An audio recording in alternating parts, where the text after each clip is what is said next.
Assalamualaikum warahmatullahi wabarakatuh. Halo semua, semoga kalian dalam keadaan baik dan sehat. Di video kali ini kita akan membahas mengenai marketing khususnya produk life cycle. Tentu bagian marketing atau pemasaran sebagai garda terdepan dalam pemasaran produk memiliki peran yang sangat penting dalam keberhasilan sebuah pemasaran produk barang maupun jasa.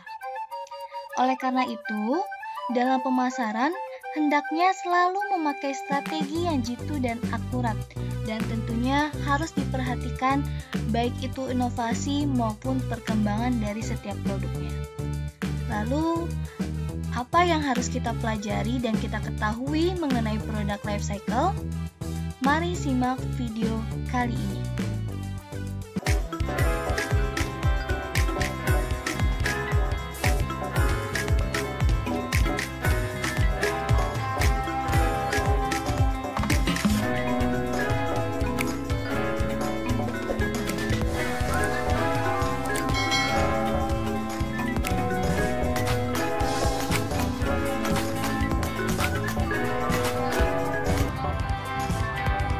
Produk life cycle, suatu grafik yang menggambarkan riwayat produk sejak diperkenalkan ke pasar sampai dengan ditarik dari pasar.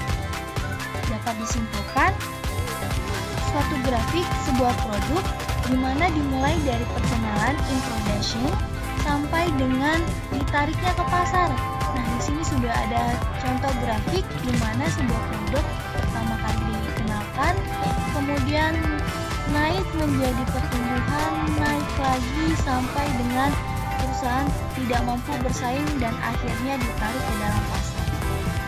Dan sebelum kita lebih lanjut, tentu kalian harus mengetahui apa itu karakteristik dari setiap produk life cycle. Yang pertama, tidak semua produk atau barang jasa melalui semua tahapan. Ada yang perkenalan langsung naik ke pasar menjadi favorit pangsa pasar, atau bahkan dia hanya baru memperkenalkan produk tapi customer tidak tertarik.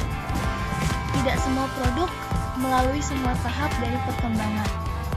Lalu yang kedua, ada tahap siklus hidup produk bervariasi.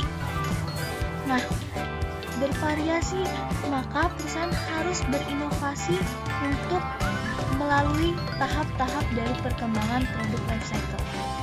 Yang ketiga, siklus hidup produk dapat diperpanjang dengan inovasi dan repositioning. Dan selanjutnya yaitu tahapan dari produk life cycle, di mana di sini produk ada yang namanya sales dan kesamping yaitu time, waktunya. Penjualan, sebelum dilakukan penjualan tentu harus melakukan perkenalan, introduction. Jika melakukan perkenalan berhasil, maka produk atau penjualan akan naik menjadi growing, yaitu pertumbuhan. Pertumbuhan bagaimana customer mulai menerima.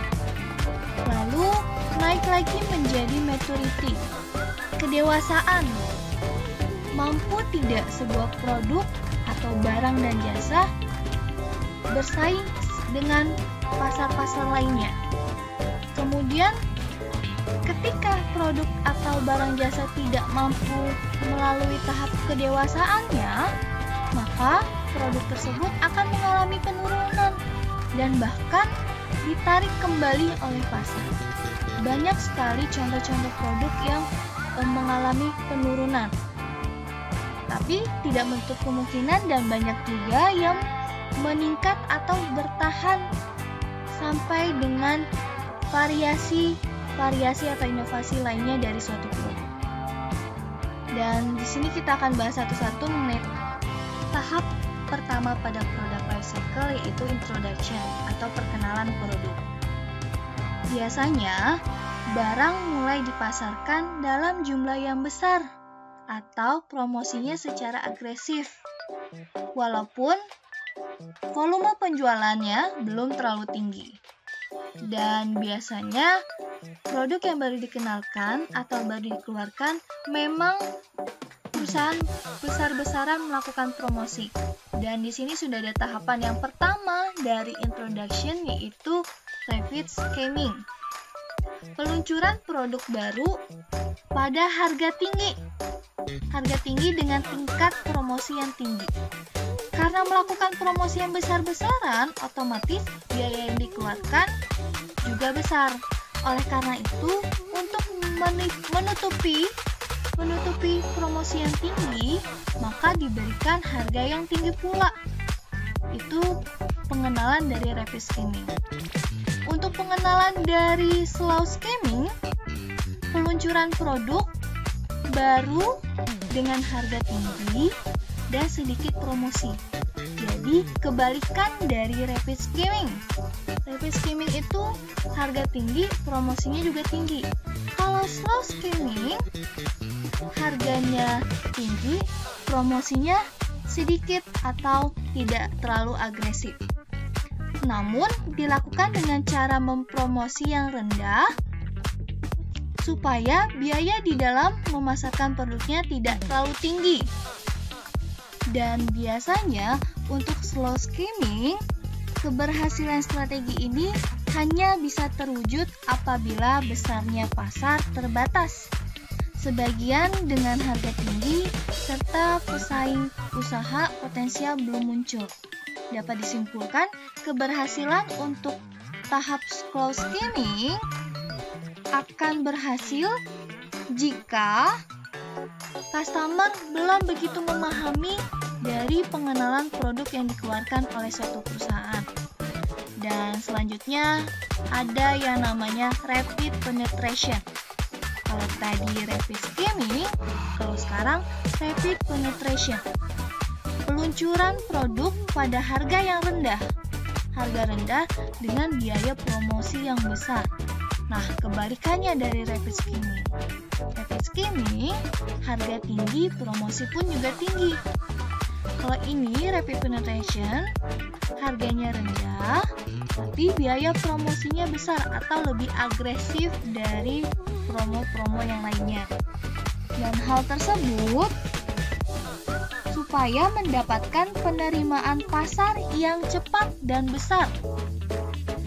Makanya diberikan dengan harga yang rendah dan promosinya besar-besaran supaya customer atau segmen pasarnya dapat menerima produk tersebut. Dan selanjutnya ada yang namanya slow penetration. Slow penetration ini peluncuran produk baru dengan tingkat promosi rendah, harganya rendah. Jadi keduanya antara promosi dan harganya sama-sama rendah.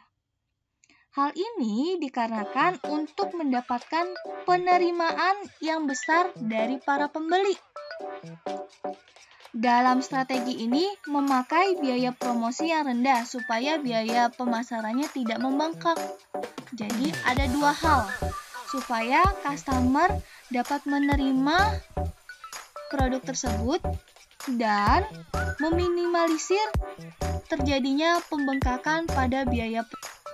Dan itu adalah merupakan bagian-bagian dari high dan low sebuah introduction atau perkenalan sebuah produk. Dan tahap yang kedua kita akan membahas mengenai tahapan growth atau pertumbuhan dari sebuah produk. Pertumbuhan sebuah produk ini berdasarkan penjualan dan laba akan meningkat dengan cepat dikarenakan permintaan sudah sangat meningkat atau permintaan pasarnya sudah sangat luas dan masyarakat sudah mulai mengenal barang atau produk tersebut, maka promosi yang dilakukan tidak seagresif sebelumnya. Dan di sini sudah ada dua kategori. Kategori yang pertama yaitu rapid growth atau pertumbuhan cepat. Berdasarkan pada umumnya memiliki beberapa tanda-tanda seperti melonjaknya permintaan. Hal tersebut dikarenakan atau disebabkan produk telah diterima dan diminta oleh pasar. Dengan kata lain, setelah dilakukan sebuah promosi, customer atau segmen pasarnya sudah menerima produk tersebut dan melakukan banyak sekali permintaan terhadap produknya. Untuk growth yang kedua adalah slow growth, pertumbuhan lambat, di mana angka penjualan biasanya masih meningkat, permintaannya masih ada, tetapi pertumbuhannya cenderung menurun. Oleh karena itu, perusahaan harus memberikan inovasi atau perkembangan yang lainnya supaya produk tersebut tetap diminati dan banyak permintaan oleh pasar atau customer. Tahap selanjutnya adalah maturity atau tahap kedewasaan, di mana dapat dilihat bahwa penjualan masih meningkat dan pada tahap berikutnya. Akan tetapi, laba produsen dan laba pengecer mulai menurun. Hal tersebut, sebuah perusahaan harus melakukan periklanan kembali atau promosi kembali supaya customer mulai meningkat atau permintaan pasarnya terus meningkat. Dan hal tersebut harus diketahui pula strategi-strateginya, di mana ada dua strategi, yaitu defensif, strategi bertahan, dan ofensif. Ofensif ini strategi menyerang. Strategi yang melakukan penekanan dengan melakukan pengurangan biaya, serta menghilangkan kelemahan produknya, dengan tujuan mempertahankan segmen pasar dari adanya pesaing, serta melakukan penjagaan. Penjagaan apa? Penjagaan terhadap kelompok produk dan adanya serangan-serangan dari para pesaing. Serangannya itu bisa berupa promosi besar-besaran atau varian rasa terbaru dan inovasi terbaru terhadap produk tersebut. Dan strategi yang kedua yaitu ofensif.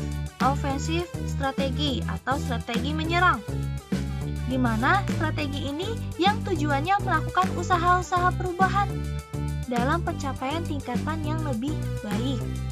Nah, ketika pesaing sudah mulai meningkat produknya, oleh karena itu beberapa perusahaan melakukan strategi penyerangan, di mana tujuannya melakukan usaha perubahan atau inovasi untuk mencapai tingkatan atau permintaan pasar yang lebih besar atau lebih banyak dari sebelumnya. Dan tahapan terakhir yaitu decline, di mana dalam tahapan yang satu ini pasti setiap siklus hidup produk akan memiliki tahapan di mana produk dipasarkan mengalami penurunan secara agresif atau biasanya disebut dengan tahapan kuno. Oleh karena itu, untuk setiap produsen harus memiliki strategi baru yang tentunya wajib diberikan dalam mengembangkan produk baru yang diminati oleh customer atau masyarakat pada umumnya.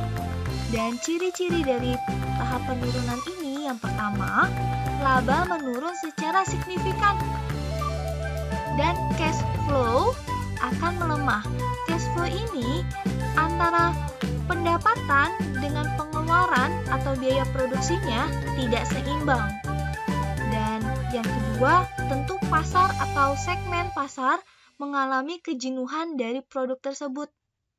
Untuk yang ketiga, akan banyak pesaing yang mengeluarkan produk-produk terbaru atau banyak pesaing-pesaing yang keluar dari pasar karena tidak bisa mengikuti perkembangan dari tren terkini. Untuk ciri yang terakhir yaitu kapasitas dari produksi akan menurun. Ya, karena pendapatan tidak sesuai dengan pengeluaran, maka kapasitas produksinya tentu akan menurun. Oleh karena itu, strategi yang harus dihindari. Strategi yang harus dihindari dari tahap penurunan yang pertama, melakukan promosi untuk mempertahankan pelanggan yang setia. Tentu ada yang pelanggan setia, ada yang pelanggan hanya mengikuti, dan pelanggan yang setia ini harus dipertahankan dengan cara melakukan promosi kembali. Untuk strategi yang kedua yaitu mempersempit saluran distribusi. Kenapa mempersempit? Karena untuk mengurangi biaya produksi atau mengurangi biaya penjualan. Oleh karena itu, mempersempit saluran distribusi untuk menarik kembali para customer yang masih setia terhadap produk tersebut. Dan yang terakhir dari strategi menghindari tahap penurunan yaitu menurunkan harga uang, menjaga daya saingnya. Menurunkan harga uang di sini adalah harga penjualan. Menurunkan harga penjualan sehingga menjaga daya saing antara pesaing-pesaing lainnya supaya produk tersebut tetap diminati bahkan sampai kembali meningkat permintaan pasarnya. Itu merupakan tahapan terakhir atau decline dari product life cycle. Dan selanjutnya, teknik memperpanjang. Teknik memperpanjang produk life cycle yang pertama, meningkatkan konsumsi. Meningkatkan konsumsi maksudnya adalah seperti produk teh botol. Apapun makanannya, minumnya teh botol sosro. Jadi, makan tanpa meminum minuman teh botol ini akan terasa kurang atau hambar. Atau produk Indomie. Indomie seleraku. Jadi, setiap memakan mie instan produk lain, pasti akan rasanya berbeda. Makanya balik lagi ke Indomie. Indomie seleraku. Dan yang kedua, mencari fungsi lain dari biasanya. Fungsi lain apa di sini? Seperti menjadi minuman sehari-hari yang tidak bisa terlewatkan, atau memodifikasi produknya nih. Memodifikasi contohnya dari produk Indomie yang tadinya hanya mie goreng dan mie soto, sekarang banyak sekali varian-varian rasanya. Begitu juga minuman teh botol. Teh botol harusnya kan minumnya dengan botol, tapi ini dengan kemasan plastik atau kemasan kotak. Mencari target konsumen baru.